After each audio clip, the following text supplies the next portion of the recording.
মোদির দাবি Donald Trump তাদের পরম বন্ধু, তাই মোদি একদম সোনায় সোহাগা, যেন মাটিতেই পা পড়ে না তার। তবে যতই মুখে মুখে বন্ধু বলুক, ঠিকই ট্রাম্প ভারতের সুতো ধরে টানছে। কিন্তু মোদি বুঝতে পারল যেন চুপ করে আছে, নিজের ক্ষতি করেও বন্ধুত্বের মান রাখছে মোদি। তবে মোদি এবার বন্ধুত্বের মান রাখতে এমন পরিস্থিতিতে পড়েছে যে মোদির লেজে গোবরে অবস্থা। ডোনাল্ড ট্রাম্পের ঘনিষ্ঠজন ইলন মাস্কের চ্যাটবটে প্রশ্ন করলেই মিলছে সঠিক জবাব, আর তাতেই মোদির বিজেপি সহ বিপাকে আরএসএস। কেন বিপাকে মোদি? চ্যালেঞ্জ মোকাবিলায় ইলন মাস্কের বিরুদ্ধে পদক্ষেপ নেবে কি মোদি? ইলন মাস্কের উন্নত মানের কৃত্রিম বুদ্ধিমত্তা নির্ভর চ্যাটবট গ্রোক 3। ইলন মাস্কের সামাজিক মাধ্যম এক্স ব্যবহারকারীরা এর মাধ্যমে নানা প্রশ্নের উত্তর জানতে পারছেন, যে কোনো বিষয়ের সত্যতা যাচাই করতে পারছেন। গ্রোকের দাবি এসব জবাব পুরোপুরি তথ্য নির্ভর। তবে এই নিয়ে বিপদে পড়েছে ভারতের কট্টরপন্থী সংগঠনগুলো। এ যেন যেচে বিপদ ডেকে আনা। এতদিন এসব সংগঠন যা দাবি করছিল, গ্রোক তার উল্টো উত্তর দিচ্ছে, আর তাতেই চোখ ছানা বড়া সবার। অস্বস্তির ঢোক গিলছে মোদির বিজেপি থেকে এই কট্টর সংগঠনগুলো।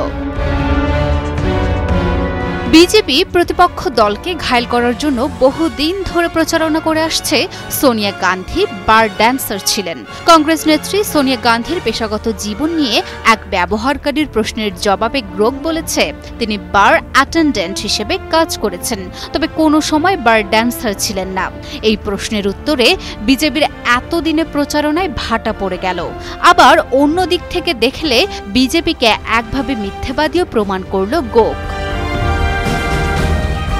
এদিকে ভারতে নির্বাচন এলেই বিজেপি বারবার বাংলাদেশি অনুপ্রবেশ নিয়ে অপমানজনক মন্তব্য করে। স্বয়ং প্রধানমন্ত্রী নরেন্দ্র মোদিও ঝাড়খণ্ডে এক জনসভায় বলেছিলেন যে অনুপ্রবেশকারীদের সংখ্যা দ্রুত বাড়ছে ওই রাজ্যে। এবার 2024 সালে নির্বাচনের আগে অনুপ্রবেশকারী নিয়ে নরেন্দ্র মোদির মন্তব্যের উদ্দেশ্য নিয়ে গ্রোককে প্রশ্ন করা হলে গ্রোক জানায়, হিন্দু জাতীয়তাবাদ জাগাতে মোদি এই ধরনের মন্তব্য করে।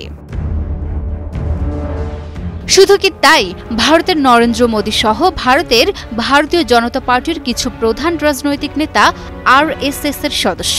সংগঠনটি দাবি করে ভারতের স্বাধীনতা সংগ্রামে তাদের ভূমিকা ছিল, তবে এই দাবি ভারতের রাজনৈতিক বিতর্ক সৃষ্টি করে।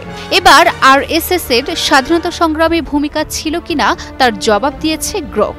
গ্রোক বলে, গবেষণালব্ধ তথ্য অনুসারে আরএসএস এর ভূমিকা ন্যূনতম অথবা শূন্য ছিল। কারো কারো দাবি ভূমিকা ছিল, কিন্তু প্রমাণ দেখাচ্ছে তা অতি নগণ্য। কেউ কেউ ব্যক্তিগতভাবে স্বাধীনতা আন্দোলনে যোগ দিয়ে থাকতে পারেন, তবে সংগঠন হিসেবে নয়। এদিকে মোদি, বিজেপি ও আরএসএস এর দুশ্চিন্তাগ্রস্ত হওয়ার কারণও আছে। আবার আরও একটি চমকপ্রদ তথ্য দিয়েছে গ্রোক 3। গ্রোক 3 এর বক্তব্য অনুযায়ী মোদি ভারতের সবচেয়ে বড় সাম্প্রদায়িক নেতা। মোদি ও রাহুল গান্ধীর মধ্যে তুলনায় মোদি সাম্প্রদায়িক এবং রাহুল সৎ বলে জানিয়েছে গ্রোক 3। এই ধরনের প্রশ্ন ও জবাব আসতে থাকায় বিজেপির ভক্তকুল রে রে করে উঠেছে।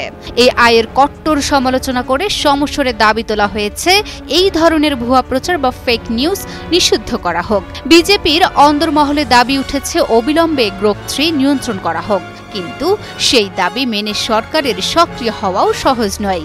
যেহেতু সংস্থাটি মার্কিন ধনকুবের এবং প্রেসিডেন্ট ডোনাল্ড ট্রাম্পের সবচেয়ে ঘনিষ্ঠ ইলন মাস্কের, তাই মোদির জন্য এটা খুব কঠিনই হবে।